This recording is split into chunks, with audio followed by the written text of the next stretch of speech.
Welcome to the Cheating Secrets channel. We hope you enjoy today's story.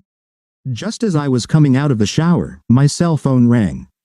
Cursing, I wrapped a towel around myself and hurried to the bedroom to grab it from the dresser. Darlene had already left for Christmas shopping at the last minute, and we planned to meet later at the consultant's office. Before I could say, hello, a cheerful male voice said, "Hi Darlene, is there a chance we can meet today for a quickie? I just can't wait another 2 days." "What on earth are you talking about?" I said angrily. There was a hesitant sigh, then 2 or 3 seconds of complete silence, followed by the click of disconnection. Stunned, I looked at the phone. What was that? Damn it. After a minute, I realized it was Darlene's phone, not mine. They were the same model, but mine had a crack on the screen that was missing from the one I was holding.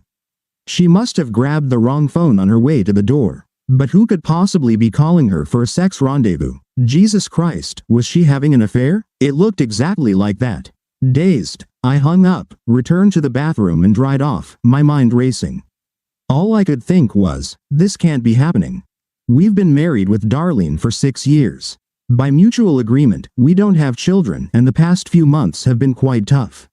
We were still getting along, and she still loved me, of course, but her interest in sex had practically disappeared.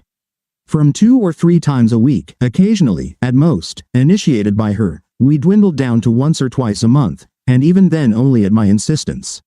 And when we did have sex, she was passive and unenthusiastic, not the passionate and excited partner she was at the beginning of our marriage. We talked about the issue again and again.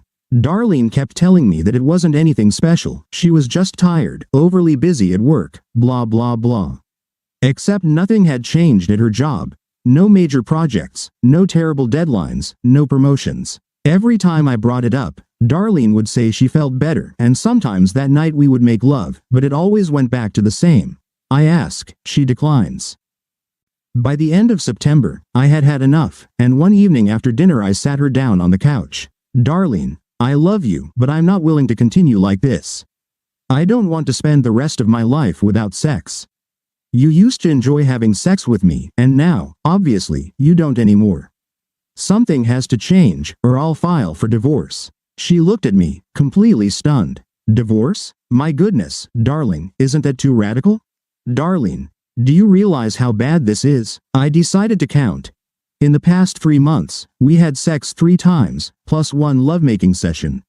That's only 4 times since early July, and during this time, you've turned me down 18 times. I'm not going to live like this anymore. She looked down, obviously feeling very uncomfortable. "Baby, I'm sorry. You know I love you. And I can do better, I will. I promise. I'm just so tired." "That's not enough, Darlene. I want 2 promises from you, or I'll see a lawyer on Monday." She looked at me cautiously, and I continued. "Firstly, I want you to meet with Dr. Evans and undergo a full examination to make sure there are no physical issues. And secondly, I want us to start seeing a marriage counselor." "A marriage counselor? But we haven't had anything bad happen between us." This translation captures the essence of the conversation between the 2 individuals discussing their marital issues and the potential need for divorce. "It's not true. Are you hearing me, Darlene? We're living together practically like brother and sister. Whether you want to admit it or not, something has really gone wrong, and we either try to fix it or I'm out." There was a long pause, filled with tears from Darlene, but I was adamant, and in the end, I got my way. She met with Dr. Evans, who confirmed her full health, and we started meeting once a week with Eileen Archer, a consultant recommended by our friends Brad and Ellison, who had worked with her parents years ago. We consulted for about 2 months, and everything seemed to be going well, or at least I thought so. We talked a lot about our relationship, about each of our jobs, about the families we came from, and about what our parents' marriages were like. Some of it seemed boring or irrelevant, but Eileen was confident that we were making progress, although life in our bedroom didn't improve from it. Up until that point, we talked less about sex and more about relationships and how we got out of bed. Eileen's motto for me was, be patient, and for both of us, be honest, with yourself and your partner. Now, standing in the bedroom, staring at Darlene's phone as if a snake had crawled out of it, I had to wonder. Had I just discovered the real reason she no longer wanted to have sex with me? It was so simple. Was I being replaced? Was someone else stepping in and playing the role of the traditional man? As far as I could tell, Darlene's schedule hadn't changed. She no longer worked late, didn't go on mysterious shopping trips or rendezvous with the girls, didn't come home looking disheveled, and didn't rush into the shower. But that didn't mean she wasn't sleeping with someone else. She was just being cautious about it. I picked up her phone and checked the received calls, and to my surprise, there was only one call, the one I had just answered. The caller was identified as CM. I pressed answer and waited for the tones.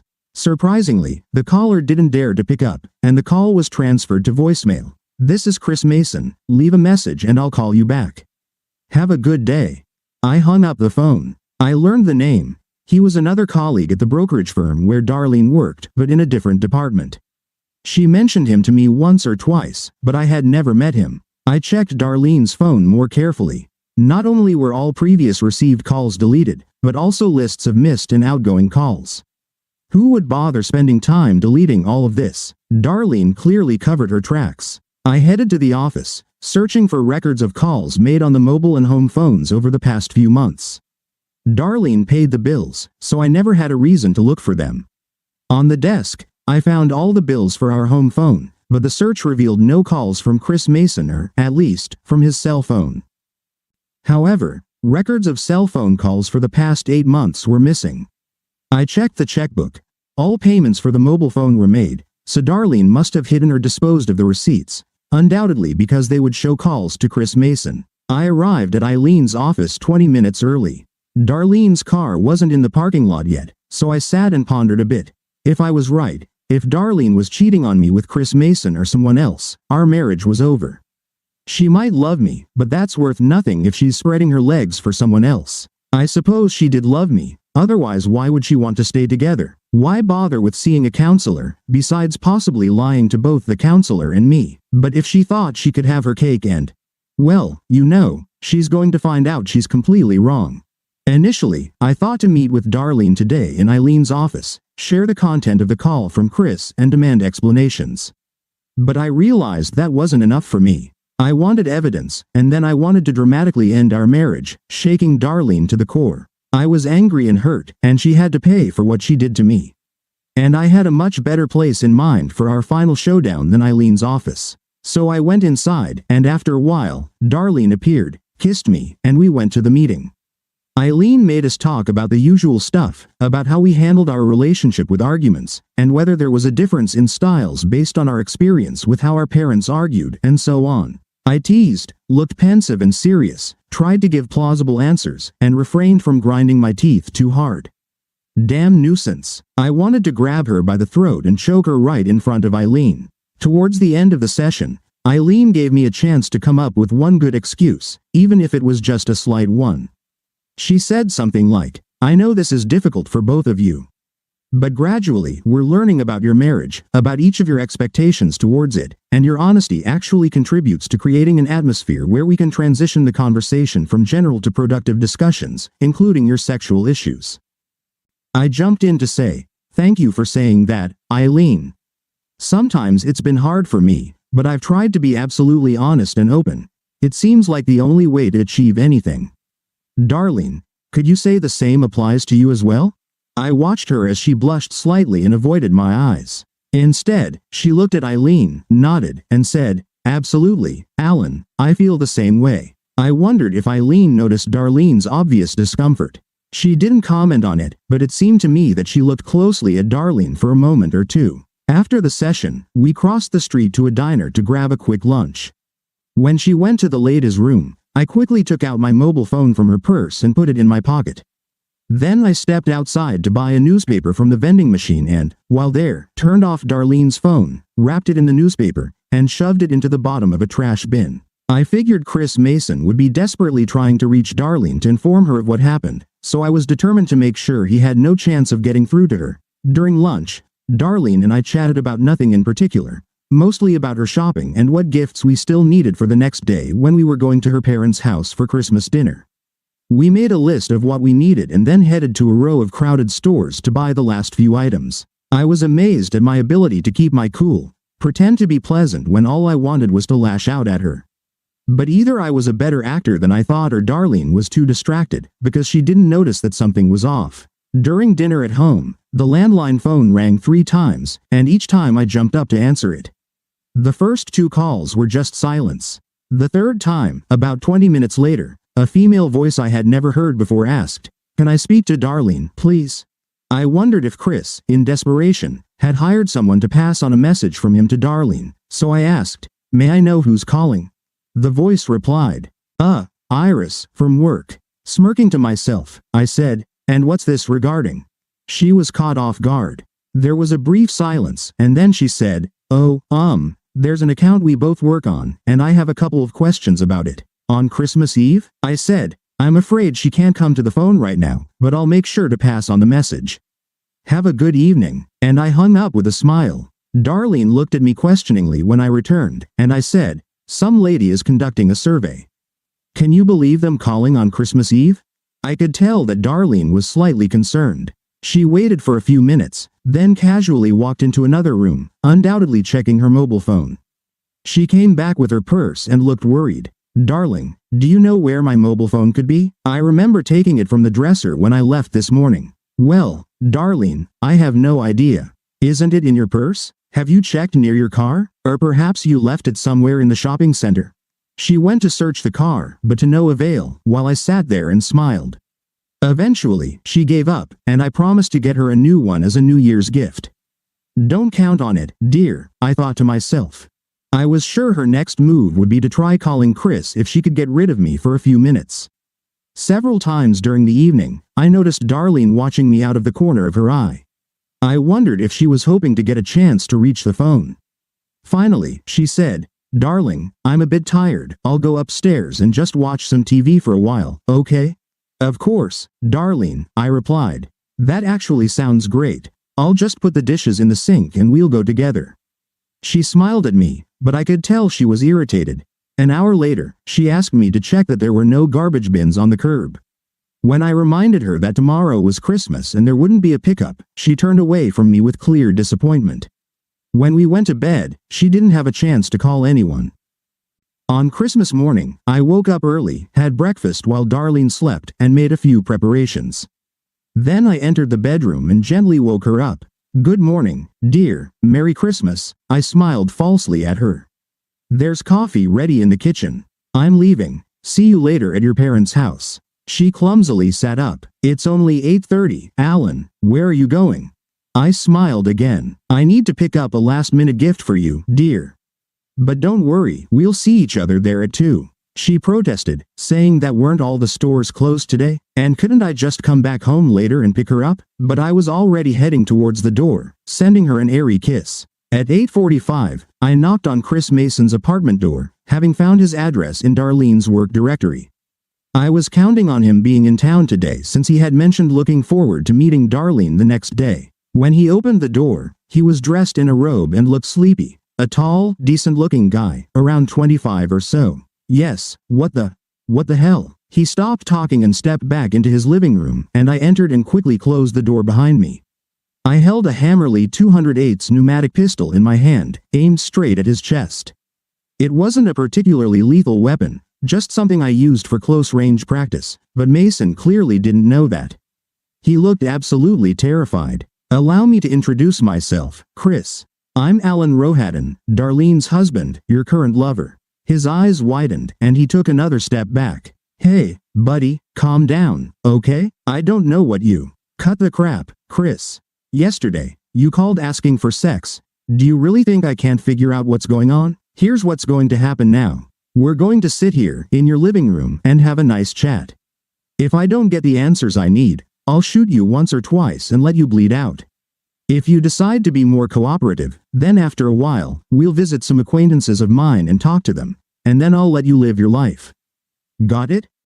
He looked at me cautiously, nodding slightly. "All I have to do is talk to you?" I nodded. "Yeah, and I'll leave you alone. Damn shame if you get shot, isn't it?" Chris and I chatted for a bit, and he told me everything I wanted to know. Then I kept an eye on him as he got dressed and took his clothes to the bathroom to shower and dress. After that, he made sandwiches for us in his kitchen, and we ate while I kept the gun aimed at him the whole time. We didn't talk much, but it was fine by me. At 1:45, we got out and got into my car. I gave Chris the address and told him to drive while I sat in the back seat with the gun in my hand. When we reached Darlin's parents' house, I ordered Chris to park 4 houses down so they couldn't see my car. I noticed Darlin's car was already there, along with her sister Barbara's car and her husband's. But I wanted to make an impressive entrance, so we waited until 2:30 before I pulled Chris out of the car and escorted him to their driveway. Now no games, understood, Chris? I asked. You remember the deal? We go in, I make a few opening remarks, you tell your story, and I leave. And you save your life. My gun will be in my pocket, but it will appear in less than a second if you pull any crap on me. He looked somewhere between uneasy and sheer terror. Don't worry, dude, I'll play along just like you said. When we rang the doorbell, Darlin's mom, Sarah, answered. Her welcoming smile turned into a puzzled one when she saw Chris. Hi, Alan, who is this? Hello, Sarah, Merry Christmas, I said, kissing her on the cheek as we entered the foyer. This is Chris, he's just here for a few minutes. Ignoring her confusion, I took Chris by the hand and led him straight to the dining room where the family was just about to start snacking. Apparently, they were about to begin without me. Merry Christmas, everyone, I said with a joyful smile, looking at their surprised faces. There sat Darlin's father, Tom, and her sister Barbara with her husband Mark and their 2 boys, Teddy and Ben. And then there was Darlin. The others all had a puzzled but pleasant, even anticipatory expression on their faces. What a pleasant surprise, they thought, an additional guest. But Darlin looked as pale as a ghost. Her mouth opened a couple of centimeters, and I thought she might faint. Attention, everyone, this is Chris. He's Darlin's colleague, and he has a little story to tell us. Go ahead, Chris. Darlin stood up. No, Alan, this isn't. I quickly cut her off. It's okay, Darlin, I think everyone should hear this. She took a few quick steps toward the door, but I grabbed her hand and held her tightly. Come on, Chris. Darlin tried to break free from me, saying, No, Chris, don't.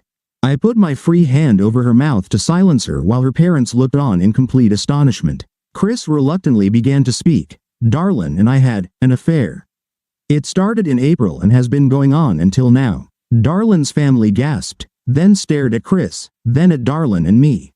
After a long pause, Barbara lifted Teddy and Ben from their chairs and ushered them into the living room, where she turned on the television, then came back and closed the door behind her. Carry on, Chris, I smiled. We met at work.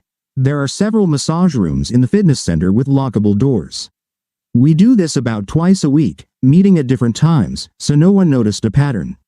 We work on different floors of the building, so no one realized we were leaving at the same time. There are shower stalls there where we freshen up afterward.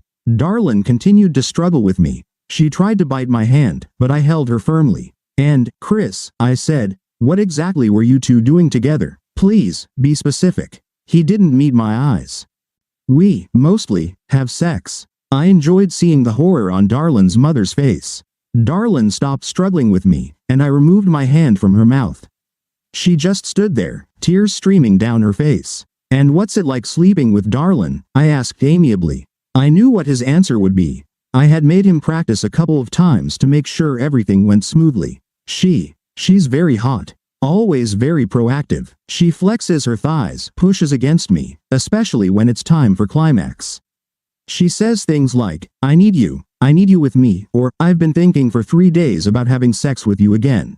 To my surprise, Darlin's relatives still hadn't moved. I expected someone to try to put an end to this. She enjoys sex the most. She tries to make me climax before I can give her pleasure, but usually I win. Has she ever talked about me? I asked. Sometimes. She says she loves you but doesn't want to stop having sex with me. When were you planning to meet again?